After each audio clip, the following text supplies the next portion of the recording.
ओझा और इस समय मेरे साथ हैं भारतीय जनता पार्टी के पश्चिमी क्षेत्र अध्यक्ष श्री सत्येंद्र सिंह सिसोदिया जी। अभी लोकसभा चुनाव संपन्न हुए हैं और मैं लोकसभा चुनाव में भाजपा की स्थिति क्या रही इसको लेके मैं आपसे कुछ बात करूँगा। सत्येंद्र जी, आप ये बताइए कि पश्चिमी उत्तर प्रदेश में जो चुनाव परिणाम आए हैं उनको आप कैसे मानते हैं? पश्चिम उत्तर प्रदेश में भारतीय जनता पार्टी 14 में से 14 लोकसभा चुनाव, उस दृष्टि से हमारे लिए चुनाव निराशाजनक होगा। तो इसलिए क्योंकि वो 14 जीतने चाहते हैं, लेकिन जहाँ तक मैं तुलनात्मक दृष्टि से कहूँ, 2019 के लोकसभा चुनाव उत्तर प्रदेश में भारतीय जनता पार्टी गठबंधन ने 64 सीटें, जिसमें से पश्चिम क्षेत्र में 7 लोकसभा,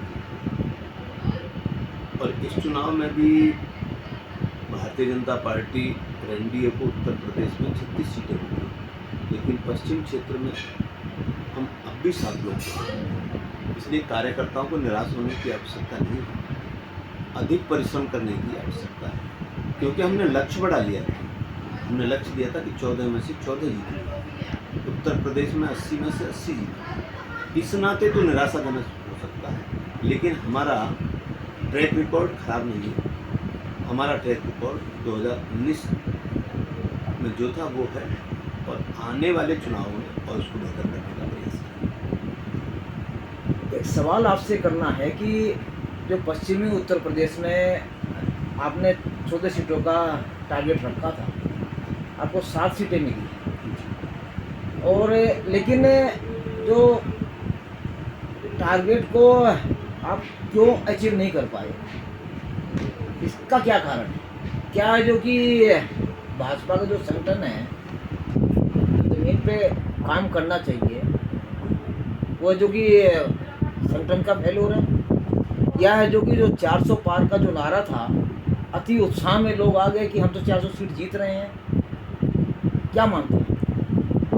मैं आपकी इस बात से भी सहमत हूँ कि कार्यकर्ता अति उत्साह में हो सकता है कि 400 पार का नारा लगने से कार्यकर्ता को लगा कि हम अधिक सीटें जीतते हैं, लेकिन कार्यकर्ता पूरे प्राण से पूरे चुनाव में लगा रहा। संगठन ने पूरे मन से चुनाव लड़ाया और परिश्रम किया।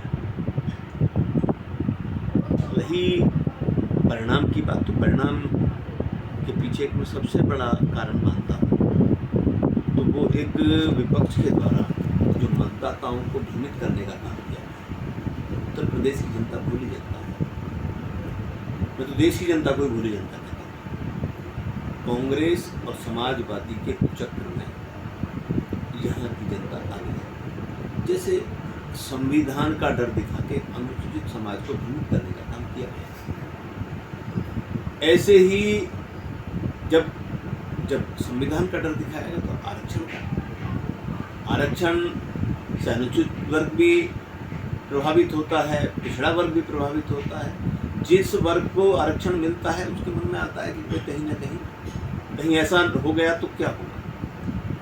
दूसरा, जो उन्होंने एक झूठ का पुलिंदा बनाने का काम किया, कांग्रेस और समाजवादी पार्टी ने एक योजनाबद्ध तरीके से जनता को गुमराह करने के लिए 1 लाख रुपए प्रति वर्ष अनुसूचित वर्ग और पिछड़ा वर्ग, और उनको एक कार्ड भी बांटे गए। इस तरह के लोगों को लगा कि जो ये कह रहे हैं कि 8,500 रुपये खटाखट हमारे खाते में आते रहेंगे, तो इस प्रलोभन में भी कुछ वोटर प्रभावित हुआ और डाइवर्ट हो गया। इसके कारण से पश्चिमी उत्तर प्रदेश में भी, और मैं तो देश में भी मानता हूँ कि इसका नुकसान भारतीय जनता पार्टी को हुआ है। लेकिन अच्छी बात ये है कि ये कोई ऐसा वादा पूरा नहीं करने वाले थे। कांग्रेस की कथनी और करनी में हमेशा फर्क रहा है। समाजवादी पार्टी ने जो ये इस षड्यंत्र में शामिल हुई है, मैं दावे के साथ कह सकता हूँ तो 2027 में उत्तर प्रदेश से इनका सफाया हो जाएगा। यही लोग जो प्रलोभन में आज इन्होंने इनको वोट दिया, ये इनका मुंह काला करने का काम है। सत्येंद्र जी, लोकसभा चुनाव से पहले भाजपा ने आरएलडी के साथ गठबंधन किया। मैं एक सवाल ये पूछना चाहूँगा, क्या राष्ट्रीय लोकदल के गठबंधन का कितना लाभ मिला? जो मुझे लगता है वो यह लगता है कि राष्ट्रीय लोकदल से जो गठबंधन हुआ उसका भाजपा को नुकसान ही हुआ। और आप पिछला पहले का गठबंधन भी देख लीजिए कि उसका फायदा रालोद को हुआ है, भाजपा को उसका फायदा नहीं हुआ। इसके बारे में क्या कहें?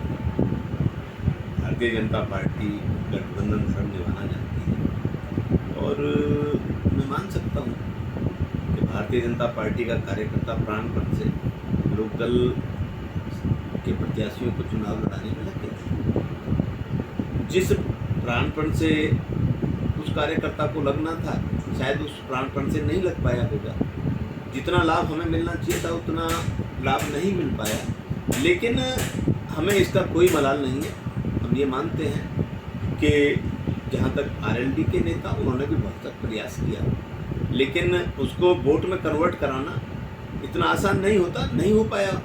लेकिन मुझे विश्वास है कि भविष्य में ये जो हमारा गठजोड़ है भारतीय जनता पार्टी और आरएलडी का, ये जारी रहेगा और बेहतर होगा।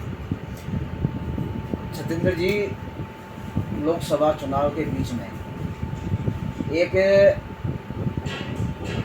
नैरेटिव सेट हुआ था कि 400 सीटें प्राप्त करने के बाद केंद्र में बीजेपी की सरकार बनेगी तो उत्तर प्रदेश के मुख्यमंत्री योगी आदित्यनाथ को हटाया जाएगा। ये आम चर्चा लोगों के बीच थी, लेकिन आप प्रमुख दिल्ली के मुख्यमंत्री केजरीवाल ने इसे जनता के सामने ओपन बोल दिया। तो क्या मानते हैं कि इससे भी कुछ फर्क पड़ा? जहाँ तक भारतीय जनता पार्टी नेतृत्व की बात करूँ तो इस बात में कोई सत्यता नहीं थी कि योगी आदित्यनाथ जी के साथ कोई छेड़छाड़ हो सकती है या उनको यहाँ से हटाया जा सकता है। उत्तर प्रदेश में उनके नेतृत्व में जो सरकार चल रही है, आज देश में सबसे बेहतर कानून व्यवस्था वाला राज्य उत्तर प्रदेश है। डेवलपमेंट की बात करूँ तो उत्तर प्रदेश में नए आयाम स्थापित हुए। माननीय प्रधानमंत्री नरेंद्र मोदी जी के सपने को साकार करने के लिए उत्तर प्रदेश के यशस्वी मुख्यमंत्री योगी आदित्यनाथ उसी के बल पर मैं कह सकता हूँ कि उत्तर प्रदेश के माननीय मुख्यमंत्री जी के बारे में ये केवल भ्रमात्मक बातें की गई हैं। ये विपक्ष का षड्यंत्र था ताकि जो योगी जी के समर्थक हैं उनमें ऐसा एक नैरेटिव आ जाए, तो नकारात्मक सोचने लगे कि जैसे ही 400 पार सीट आएंगी तो योगी आदित्यनाथ जी को उत्तर प्रदेश से हटाया जाएगा। उसी योजना का हिस्सा था कि जैसे ही केजरीवाल जी जेल से बाहर आए, जेल से बाहर आने के बाद उन्होंने यही बयान दिया। एक बात और है कि मैं पिछले कुछ समय से देख रहा हूँ कि बीएसपी का जो दलित मतदाता है, खासकर जाटव, उससे जुड़ा भाजपा से हुआ। और ये जो कि 2014 से लेकर लगातार बढ़ रहा था। पिछड़ा वर्ग भी भाजपा के साथ मजबूती से लगा हुआ था, लेकिन इस चुनाव में क्या पिछड़ा और दलित झटका है जो हमें महसूस हो रहा है? मैं ये मान सकता हूँ कि कुछ वोटों में बिखराव आया।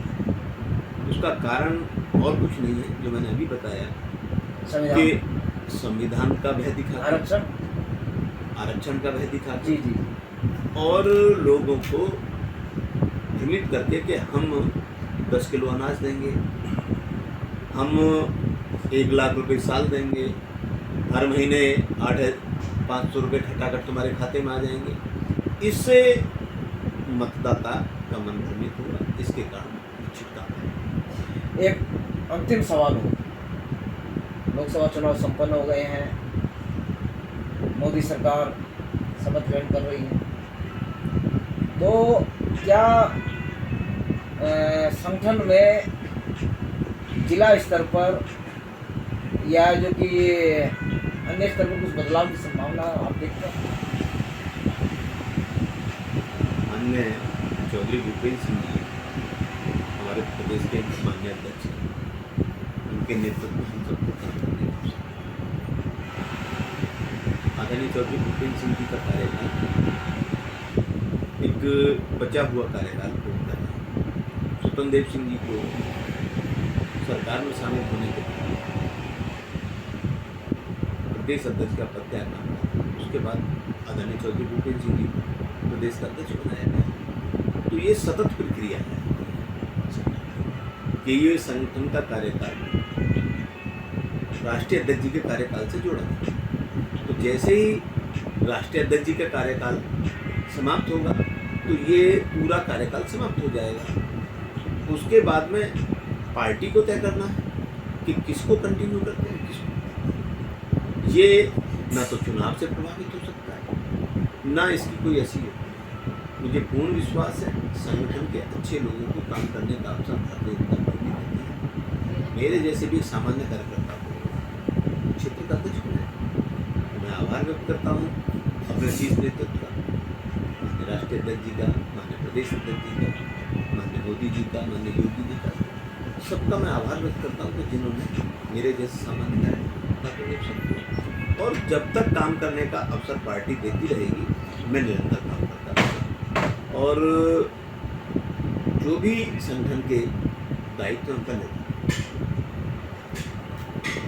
ये हमारे साथ थे सत्येंद्र सिंह सिसोदिया जी। सत्येंद्र सिंह जी ने भाजपा के बूथ अध्यक्ष से लेके मंडल अध्यक्ष, जिला अध्यक्ष और क्षेत्रीय अध्यक्ष तक का सफर तय किया।